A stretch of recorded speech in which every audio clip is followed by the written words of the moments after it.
Polis meneruskan usaha memburu dua penjenayah yang paling dikendaki iaitu Mat Komando dan rakannya Muhammad Syukri Hussein.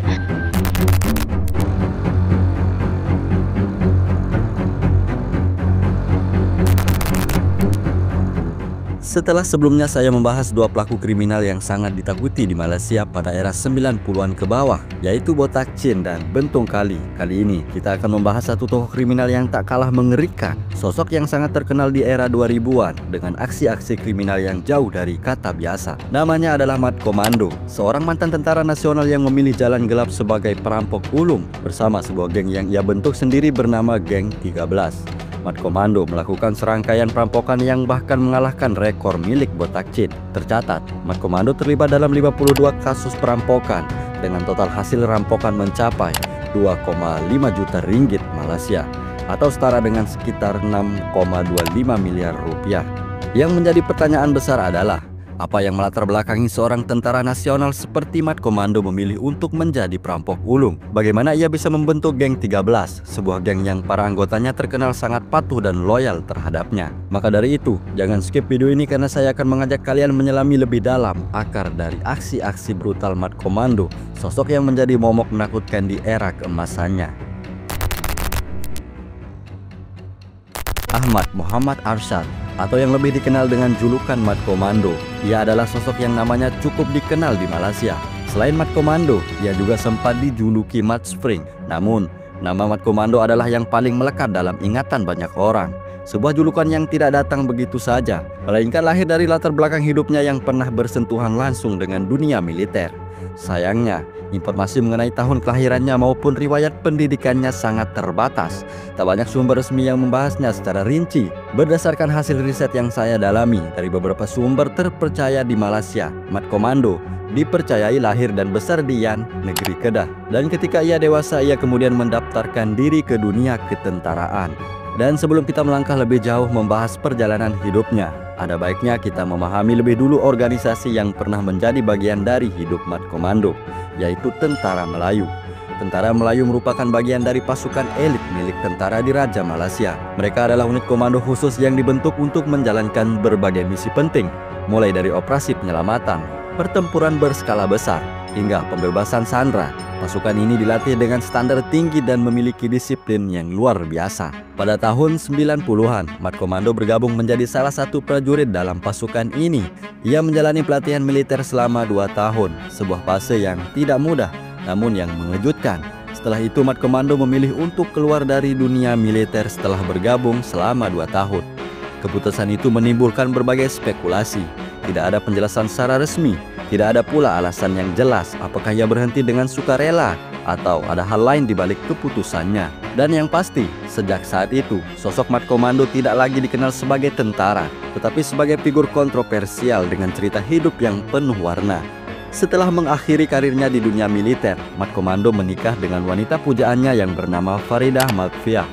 Dari pernikahan ini, mereka dikaruniai seorang anak laki-laki. Namun, sang anak diketahui mengalami gangguan pendengaran sejak lahir, sebuah kondisi yang menuntut perhatian dan perjuangan lebih dari seorang ayah. Demi memenuhi kebutuhan keluarganya, Mat Komando tidak gengsi menjalani berbagai pekerjaan kasar. Apapun ia kerjakan, asalkan halal dan cukup untuk membawa pulang rezeki. Di masa-masa inilah ia mulai bergaul akrab dengan masyarakat sekitar, baik warga kampung maupun kerabat dekatnya. Ia dikenal sebagai sosok yang ramah, tidak memiliki watak bengis ataupun keras. Bahkan banyak yang menyebut Mat Komando sangat menyayangi keluarganya, terutama anaknya.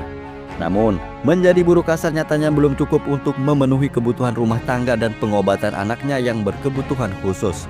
Didorong oleh rasa cinta dan tanggung jawab sebagai seorang ayah, ia menjalani profesi sebagai driver truk, bus, hingga taksi, semata demi mencari penghasilan yang lebih baik. Dan dipercayai, disinilah awal mula jalan hidupnya mulai berubah saat menjadi supir taksi. Mat Komando sering berinteraksi dengan berbagai kalangan. Dari percakapan sehari-hari, ia kerap bertemu dengan sesama kepala keluarga yang menghadapi tekanan ekonomi yang sama. Dari diskusi-diskusi inilah sebuah ide perlahan terbentuk. Akhirnya, terbentuklah Geng 13, sebuah kelompok yang beranggotakan 13 orang, terdiri dari 10 mantan tentara dengan latar belakang yang sama, dan ditambah 2 orang kepercayaannya, Muhammad Syukri Hussein dan abang iparnya sendiri, Ismail Muhammad Fiah. Dan Mat Komando sendiri menjadi ketua geng tersebut. Di bawah kepemimpinan Mat Komando, Geng 13 bukanlah sekedar kelompok kriminal biasa. Mereka adalah individu-individu yang pernah ditempa kerasnya dunia militer. Mat Komando menjadikan Geng 13 layaknya sebuah pasukan elit, terlatih, terorganisir, dan disiplin tinggi. Mereka menjalani pelatihan fisik, menyusun strategi, dan yang paling mencengangkan, masing-masing dari mereka dilengkapi dengan senjata api. Untuk misi pertama mereka dirancang dengan cermat. Mereka menargetkan rumah seorang toke buah sawit yang lokasinya dinilai minim resiko. Sebuah rumah terpencil di tengah ladang sawit. Bermodalkan senjata api, Geng 13 berhasil membobol berangkas dan membawa kabur uang dalam jumlah besar. Dan ini menjadi titik awal dari serangkaian aksi kriminal besar-besaran yang kemudian mereka lakukan.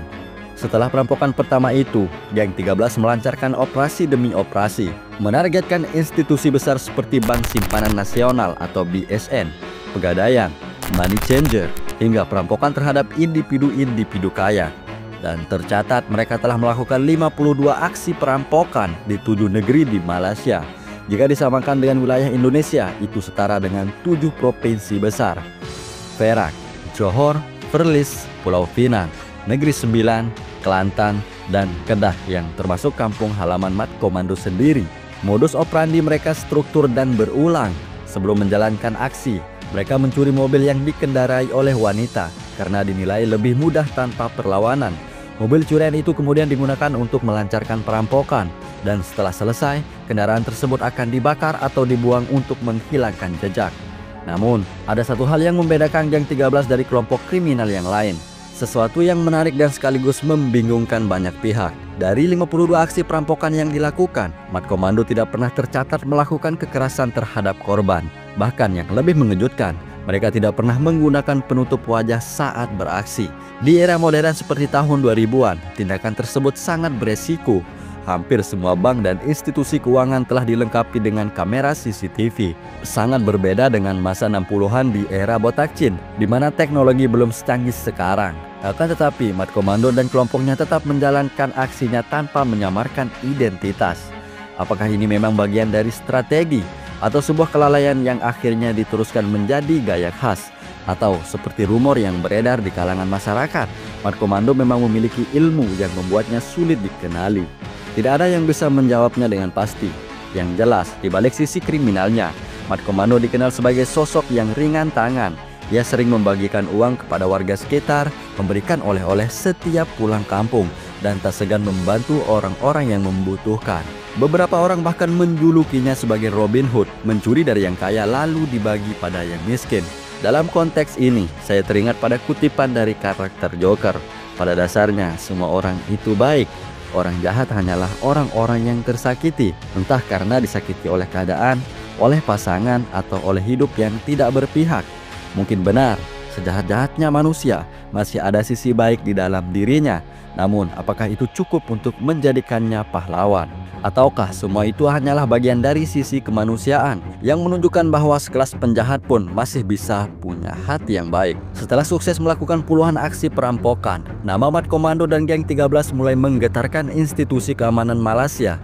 Kepolisian mulai menyadari bahwa mereka sedang menghadapi kelompok kriminal yang tidak biasa, terorganisir, disiplin, dan selalu berhasil lolos tanpa meninggalkan jejak. Namun, sebaik apapun rencana dan sekuat apapun pasukan, pada akhirnya kesalahan kecil bisa menjadi pintu masuk kehancuran. Nama Geng 13 mulai menggema, ketakutan menyebar dari kota ke kota.